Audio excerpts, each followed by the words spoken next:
રાત્રે દયાલ સાહેબનો ફોન આવ્યો, પણ ખબર નહીં ઉઠાવી ન શક્યો.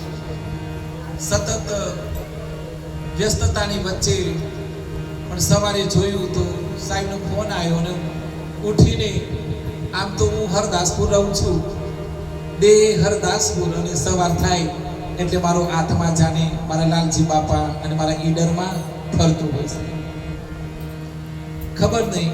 અને દયાલ સાહેબ મને કીધું કે બાપુ આજે સમય હોય તો આવો માથાસુર. આજે સવિતાબેનનું શ્રદ્ધાંજલિનું ભજન છે એટલે થોડુંક દુઃખ થયું કરે રે, મારે શ્રદ્ધાંજલિમાં જવાનું છે આજે, પણ ભજન એ ભજન છે અને મારો ને તમારો રસ્તો આજે નહીં તો કાલે એક છે સાહેબ. સૌ પ્રથમ તો હું લાલજી બાપાનો જય. હું લાલજી બાપાના ચરણમાં વંદન કરી અને પછી મારા વર્તમાન લાલજી બાપા, વર્તમાન જેને હું મારા ગુરુ જ માનું છું, ભલે અમે એક સાથે બેઠા છીએ, રમેશભાઈ ભલે જોડે બેઠા છીએ, પણ દયાલ સાહેબ ઉંમરમાં મોટા છે એટલે હું તો મારા ગુરુ જ માનું છું.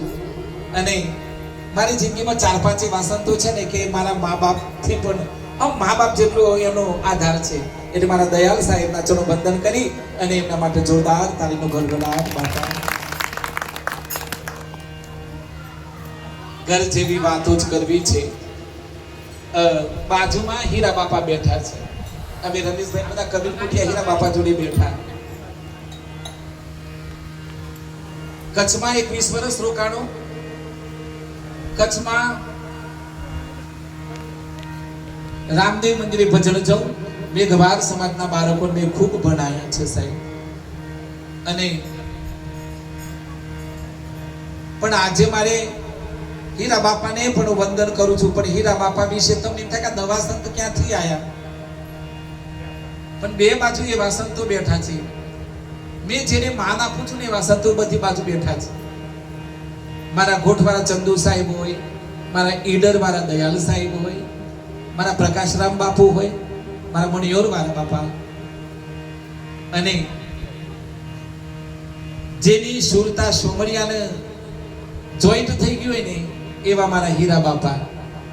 અને હું ભગવાનને પ્રાર્થના કરું છું કે દંભ વાળા, પાખંડી લોકોને ભ્રમણામાં નાખવા વાળા, ભક્તોને સાચી દિશા ન બતાવનારા